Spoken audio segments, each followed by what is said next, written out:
एक दिन एक स्थान पे भाग्य और बुद्धि का मुकाबला हो गई। दोनों बैठकर बातें करने लगे।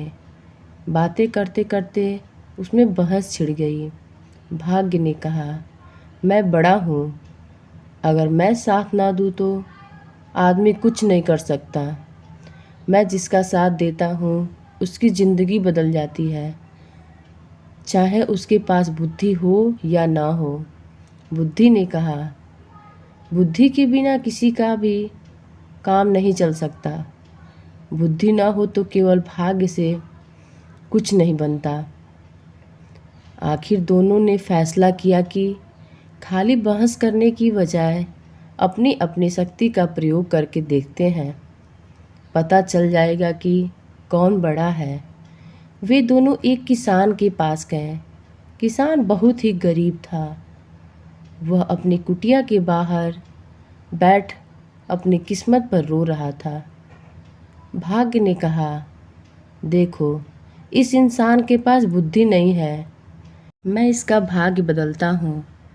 यह खुशहाल और सुखी हो जाएगा, तुम्हारी ज़रूरत ही नहीं पड़ेगी। किसान के कुटिया के पास ही उसका एकमात्र खेत था।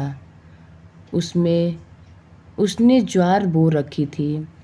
बलिया आ ही रही थी। इस बार उसमें बलियों को निकट से देखा। बलियों में ज्वार के स्थान पर भाग्य के प्रताप से मोती लगे थे। बुद्धिहीन किसान ने अपना पीटा और कहा, अरे इस बार तो सत्यानाश हो गया। ज्वार के स्थान पर पत्थर कंकड़ से भला क्या उग जा आए हैं। किसान ने रो ही रहा था कि उधर से उस राज्य का राजा और उसके मंत्री गुजर रहे थे। उन्होंने दूर से ही ज्वार की ओर देखा। मोतियों की चमक देखते ही वह पहचान गए। दोनों घोड़ा गाड़ी से उतरे और निकट से देखा। वे तो सचमुच एक मोती थे। दोनों बोले कि यह किसान धनी किसान है, जिसके खेतों में मोती ही मोती उगते हैं।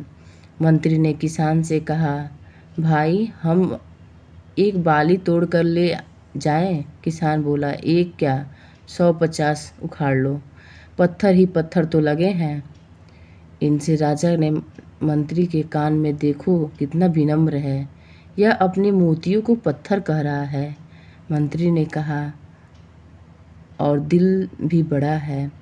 हमने एक मांगा और यह तो 150 ले जाने को कह रहा है।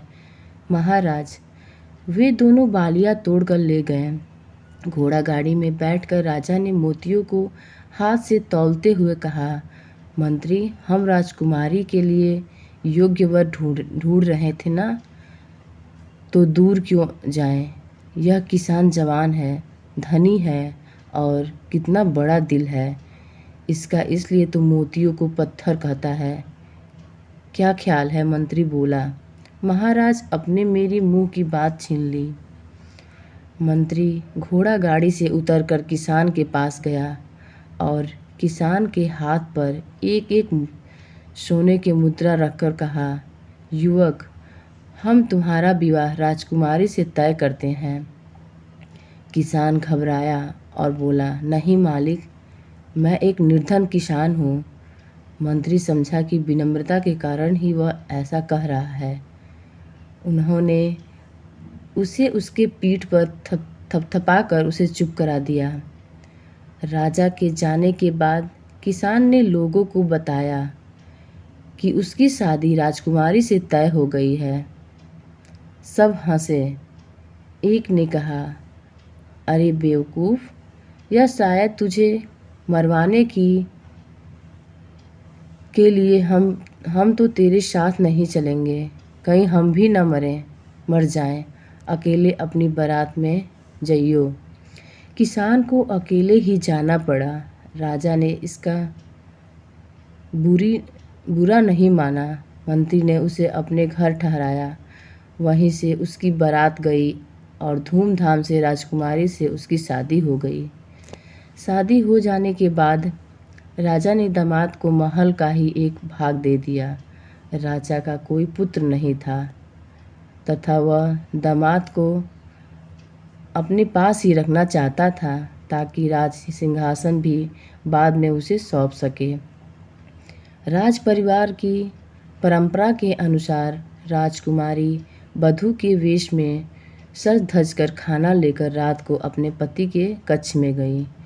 किसान ने इतनी सुंदरता से सजी और आभूषणों से लदी कन्या सपनों में भी नहीं देखी थी। वह डर गया। उसके मूर्ख दिमाग में अपनी दादी की बताई कहानी याद आ गई, जिससे एक राक्षसी सुंदरी का वेश बनाकर गहनों से सजी धजी एक पुरुष को खा जाती है। उसने सोचा कि यह भी कोई राक्षसी है जो उसे खाने के लिए आई है। वह उठा और राजकुमारी को धक्का देकर गिराता हुआ चिल्लाता हुआ बाहर की ओर भागा। भागता भागता वह सीधे नदी किनारे पहुंचा और पानी में कूद गया। उसने सोचा कि राक्षसी का पति होने से अच्छा मर जाना होगा। राजकुमारी के अपमान की बात सुनकर राजा आग बबूला हो गया। राजा के सिपाहियों ने किसान को डूबने से पहले ही बचा लिया। उधर राजा ने आदेश जारी कर दिया कि दूसरे दिन उसे मृत्युदंड दिया जाएगा। बुद्धि ने भाग्य से कहा, देखो, तेरा भाग्यवान बुद्धि के बिना मारा जाने वाला है। अब देख मैं इसे कैसे बचाता हूँ। इतना कहे बुद्धि ने किसान में प्रवेश किया। किसान को राजा के सामने पेश किया गया तो किसान बोला, महाराज, आप किस अपराध से मुझे मृत्युदंड देने चले हैं?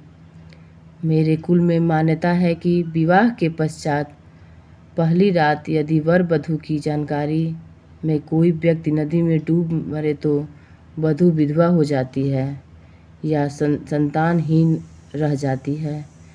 जब मेरी पत्नी मेरे कक्ष में आई तो नदी की ओर से मुझे बचाओ बचाओ की पुकार सुनाई दी। मैं तुरंत उठकर डूबने वाले को बचाने के लिए भागा।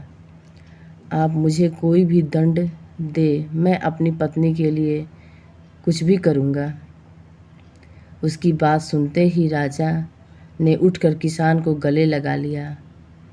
पिता पुत्र में ने लज्जित होकर अपने असंगत व्यवहार के लिए माफ़ी मांगी और फिर तीनों खुशी खुशी महल के अंदर चले गए।